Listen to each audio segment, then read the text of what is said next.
우리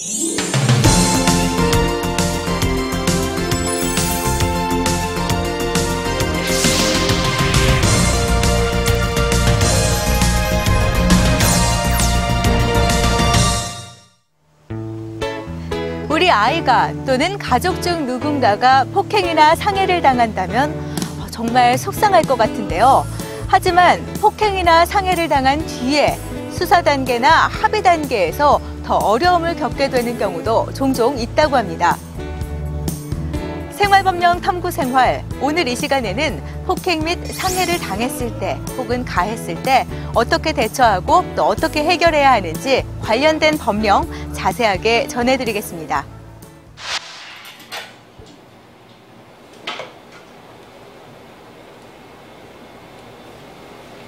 아줌마, 물 좀 주세요. 네.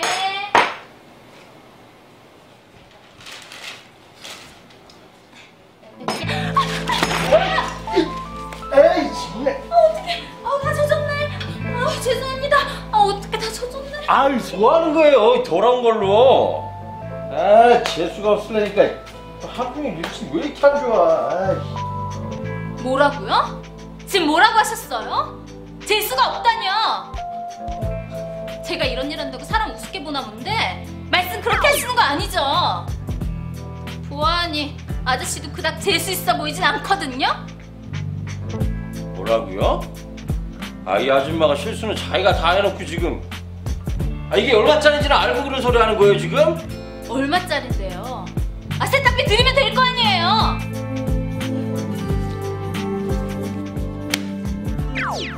세탁비는 이 정도면 될 거고 밥값도 됐으니까 그냥 가세요.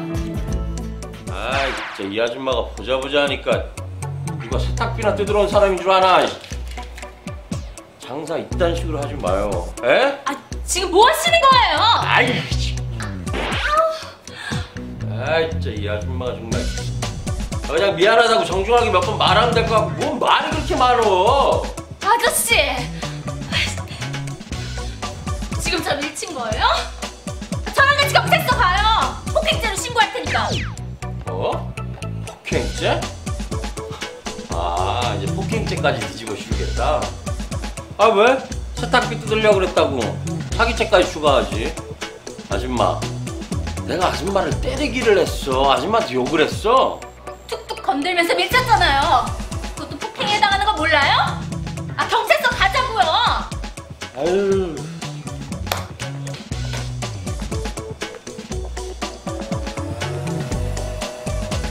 잘 먹고 잘 사슈.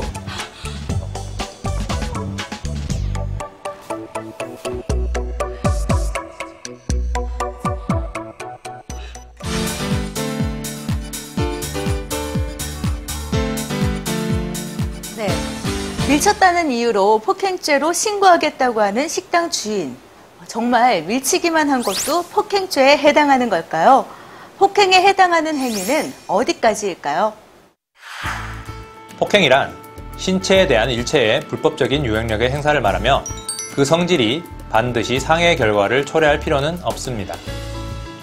따라서 불법하게 모발, 수염을 잘라버리는 것, 손으로 사람을 밀어서 높지 않은 곳에 떨어지게 하는 것, 사람의 손을 세차게 잡아당기는 것도 폭행에 해당이 됩니다.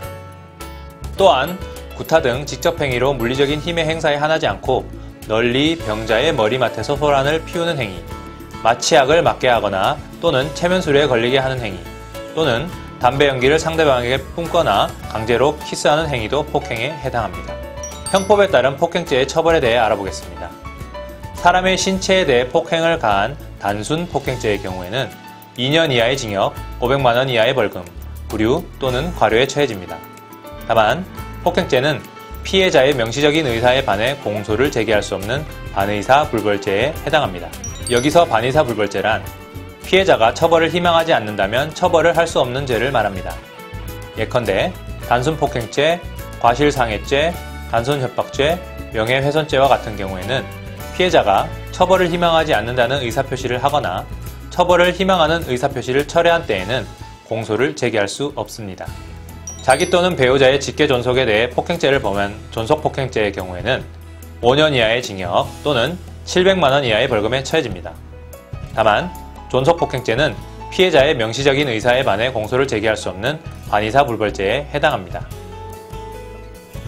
단체 또는 다중의 위력을 보이거나 위험한 물건을 휴대하여 폭행죄 또는 존속폭행죄를 범한 특수폭행죄의 경우에는 5년 이하의 징역 또는 1천만 원 이하의 벌금에 처해집니다.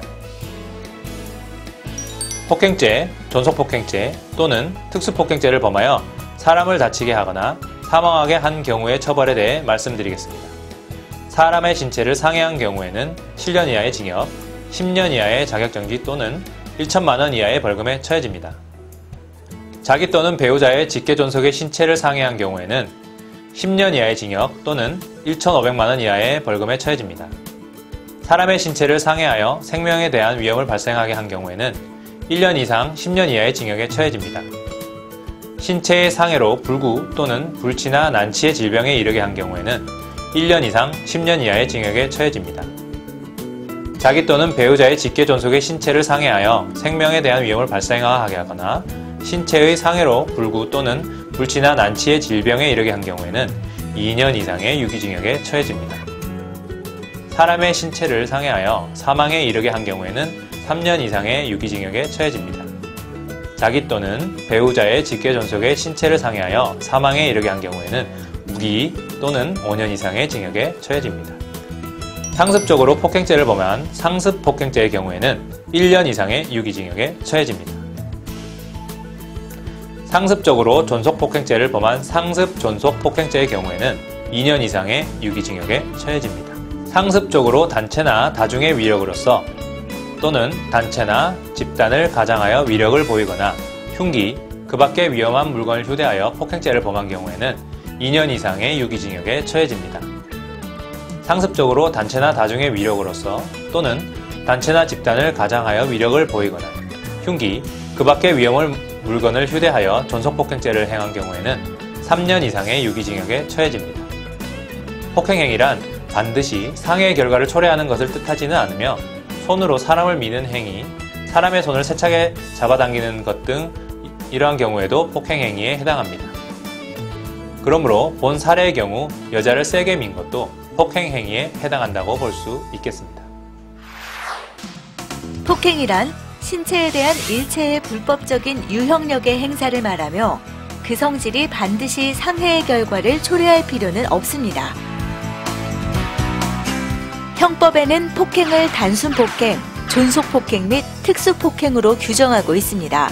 사람의 신체에 대해 폭행을 가하는 단순폭행의 경우에는 2년 이하의 징역 및 500만 원 이하의 벌금이나 구류 또는 과료에 처해집니다. 자기 또는 배우자의 직계존속에 대해 폭행죄를 범한 경우에는 5년 이하의 징역 또는 700만 원 이하의 벌금에 처해집니다. 단체 또는 다중의 위력을 보이거나 위험한 물건을 휴대해 폭행죄 또는 존속폭행죄를 범한 특수폭행죄의 경우에는 5년 이하의 징역 또는 1,000만 원 이하의 벌금에 처해집니다. 폭력행위 등 처벌에 관한 법률에 따라 상습적으로 폭행죄를 범한 경우에는 1년 이상의 유기징역에 처해집니다. 상습적으로 존속폭행죄를 범한 경우에는 2년 이상의 유기징역에 처해지며 상습적으로 단체나 다중의 위력으로서 또는 단체나 집단을 가장해 위력을 보이거나 흉기, 그 밖의 위험한 물건 등을 휴대해 폭행죄 또는 존속폭행죄를 범한 경우에는 폭행죄는 2년 이상의 유기징역에, 존속폭행죄는 3년 이상의 유기징역에 처해집니다.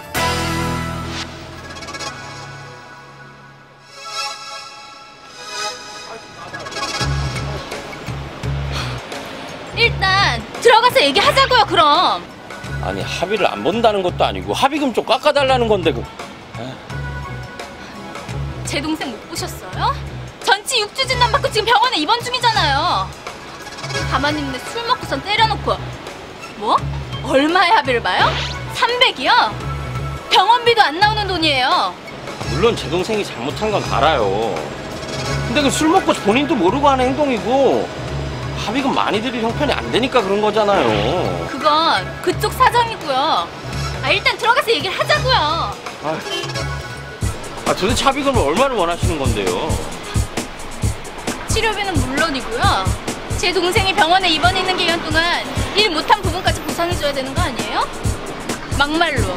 당신 동생이 이런 일 당했다고 생각을 해봐요. 알았어요. 그럼 500에 합의 봐요. 제 동생 대학생이에요. 지금 그쪽이랑 합의 못 보면 폭행죄로 잡혀가요. 사람 하나 살리는 셈 치고 그렇게. 500이요? 아직 제 말 뜻 잘 이해하지 못하셨나 본데요. 그냥 들어가서 공정하게 합의 보자고요. 네? 들어가기도 무슨 들어가요. 해가지 이 사람 진짜. 네, 폭행으로 인한 합의가 제대로 이루어지지 않아서 가해자와 피해자 간의 실랑이가 벌어졌는데요. 폭행이나 상해를 당하셨을 때 상대방과의 합의가 잘 이루어지지 않는 경우 종종 있으시죠? 또 상대방이 제시한 합의금이 정당한 건지 의심이 든 때도 많으실 겁니다. 과연 그러한 상황에서는 어떻게 해야 공정하게 합의를 볼 수가 있는 걸까요? 자, 지금부터 폭행 및 상해로 인한 합의에 대한 모든 것 알려드리겠습니다.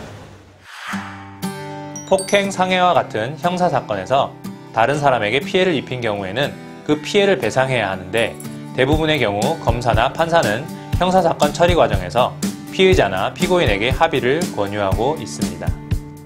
합의의 방법에 대해서는 따로 정해진 것은 없으나 대개 피해 정도, 사건 발생 상황, 사회적 형평성 등을 고려하여 피의자 피고인과 피해자가 직접 보상 기준을 정하여 이를 실행하고 합의서를 작성하는 방법을 사용하고 있습니다. 합의서를 작성하는 경우에는 양 당사자 간에 서명 날인을 하는 방법이 보통입니다. 합의의 방법에 대해 따로 정해진 것이 없기 때문에 피해에 대한 배상과 관련된 부분, 처벌과 관련된 부분에 대한 합의를 합쳐서 합의할 수도 있고 양자를 분리하여 합의할 수도 있습니다. 단순 폭행이나 존속 폭행 사건의 경우 피해자의 의사에 반하여 처벌할 수 없기 때문에 합의서에 처벌하지 않겠다는 의사를 작성한 경우에는 더 이상 형사 절차가 진행되지 않습니다. 그러나 반의사 불벌죄가 아닌 폭행치상이나 상해 사건의 경우에는 피해자가 처벌 의사와는 관계없이 형사 절차가 진행됩니다. 다만 합의를 한 경우 형사사건 처리 과정에서 검사나 판사는 이를 참작하여 가벼운 처분이나 판결을 하는 것이 관례입니다. 폭행 상해 사건의 피의자 피고인과 피해자의 과다한 합의금의 요구 또는 자력 부족 등의 이유로 피해자가 제시하는 보상을 해줄 수 없어 합의가 되지 않을 경우 가해자 나름대로 성의 표시로서 가벼운 처벌을 받을 수 있는 근거로 삼고자 할 때 공탁을 하게 됩니다. 공탁은 첫째, 폭행 상해 사건의 피의자의 공탁 신청, 둘째, 공탁금 입금, 셋째, 법원에 피해자에 대한 공탁 통지서 발송, 넷째, 피해자의 공탁금 수령의 절차로 진행됩니다. 폭행 상해 사건의 피의자가 공탁을 하려면 첫째, 피의자의 주민등록등본 한 부, 둘째, 공탁서 2통, 셋째, 피공탁자 수만큼의 공탁 통지서, 넷째, 공탁금 회수 제한 신고서 한 부를 피해자의 주소지 관할법원에 제출하고 지정은행에 공탁금을 입금해야 합니다. 폭행 상해 사건의 피해자가 공탁금을 출급하려면 공탁금 출급 청구서 2부, 공탁관이 발송한 공탁 통지서, 출급 청구권이 있음을 증명하는 서면을 시군법원 공탁관에게 제출해야 합니다. 공탁 통지서를 제출하지 않아도 되는 경우로는 출급을 청구하는 공탁 금액이 5천만 원 이하인 경우, 공탁서나 이해관계인의 승낙서를 첨부한 경우, 강제집행이나 체납 처분에 따라 공탁물 출급 청구를 하는 경우, 공탁 통지서를 발송하지 않았음이 인정된 경우 중 어느 하나에 해당되는 경우에는 공탁 통지서를 제출하지 않아도 됩니다. 또한 공탁서의 내용으로 그 사실이 명백한 경우에는 출급 청구권이 있음을 증명하는 서면을 제출하지 않아도 됩니다. 폭행 상해 사건의 가해자는 피해자와 합의가 되지 않을 경우 공탁이란 절차를 행함으로써 나름의 성의 표시를 한 것으로 인정받아 형사 실무상 처벌의 강도를 낮출 수 있는 방법으로 사용되고 있습니다. 공탁을 한 폭행 상해 사건의 가해자는 첫째, 피해자가 공탁을 승인하거나, 둘째, 공탁소에 공탁물 받기를 통보하거나, 셋째, 공탁 유예의 판결이 확정되기 전까지 공탁물을 회수할 수 있는데 이 경우에는 공탁을 하지 않은 것으로 봅니다. 공탁을 한 폭행 상해 사건의 가해자는 착오로 공탁을 하거나 공탁의 원인이 소멸한 경우에는 공탁을 회수할 수 있습니다. 공탁금을 회수하려는 사람은 공탁금 회수청구서, 공탁서 및 회수청구권이 있음을 증명하는 서면을 공탁법원에 제출해야 합니다. 다만 회수 청구하는 공탁금액이 5천만 원 이하이거나 이해관계인의 승낙서를 첨부한 경우 또는 강제집행이나 체납처분에 따라 공탁물 회수 청구를 하는 경우에는 공탁서를 제출하지 않아도 됩니다. 또한 공탁서의 내용으로 그 사실이 명백한 경우에는 회수 청구권이 있음을 증명하는 서면 역시 제출하지 않아도 됩니다. 폭행, 상해와 같은 형사사건에서 다른 사람에게 피해를 입힌 경우 그 피해를 당연히 보상해야 합니다. 따라서 형사사건 처리 과정에서 검사나 판사는 피의자에게 대부분 합의를 권유하게 됩니다. 형사사건의 공탁은 폭행, 상해 사건의 피의자가 피해자의 과다한 합의금 요구 및 자력 부족 등의 이유로 피해자가 제시하는 합의금을 보상해 줄 수 없을 경우 가해자 나름대로 성의 표시로서 가벼운 처벌을 받을 수 있는 근거로 삼고자 할 때 신청하게 됩니다.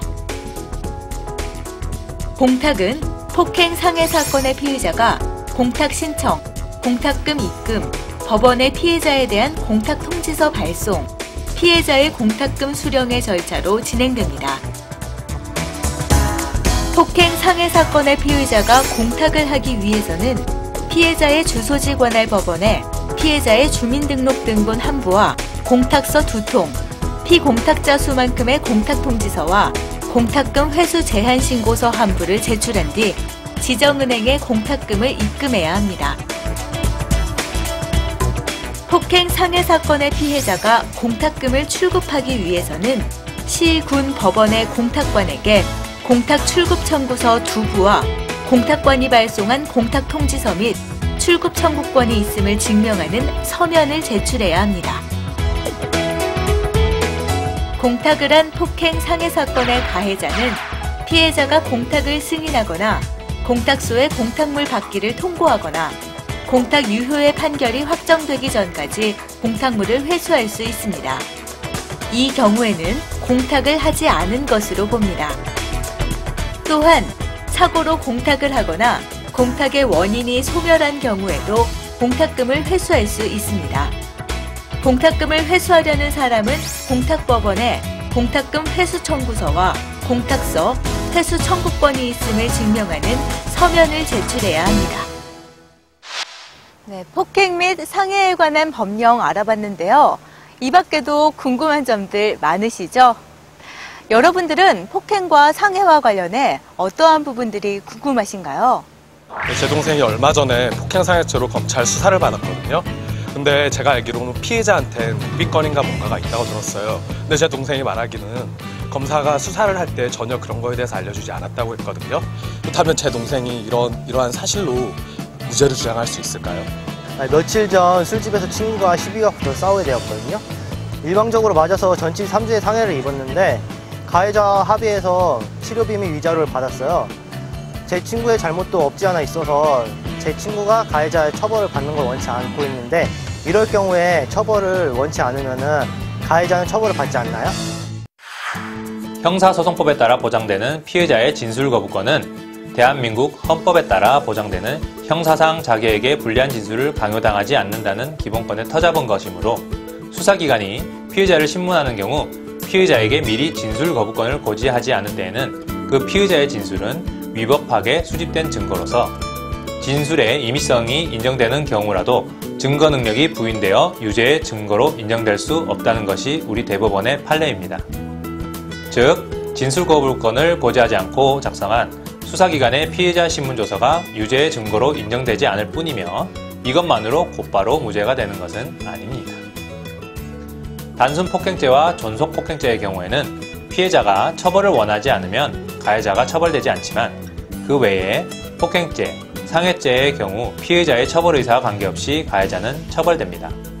다만 가해자가 피해자에게 피해를 전부 배상하고 피해자가 가해자에 대한 처벌을 원하지 않는 경우에는 형사실무상 처벌이 감경될 수는 있습니다. 폭행 및 상해의 피해자, 가해자에 대해 보다 자세한 사항을 알고 싶으시다면 법제처 홈페이지에 찾기 쉬운 생활법령 정보를 참조하시기 바랍니다. 오늘의 법령 어떻게 도움이 좀 되셨습니까? 폭행이나 상해를 당했을 때 혹은 가했을 때 적절한 대처 방안도 중요하겠지만 무엇보다 애당초 그런 일들이 일어나지 않았다면 더욱더 좋겠죠. 우리 모두에게 남을 조금만 더 배려하는 그런 마음이 필요한 때인 것 같습니다. 생활법령 탐구생활 오늘 준비한 내용 여기까지입니다. 다음 시간에는요 더욱더 알찬 내용과 함께 여러분 다시 찾아뵙겠습니다.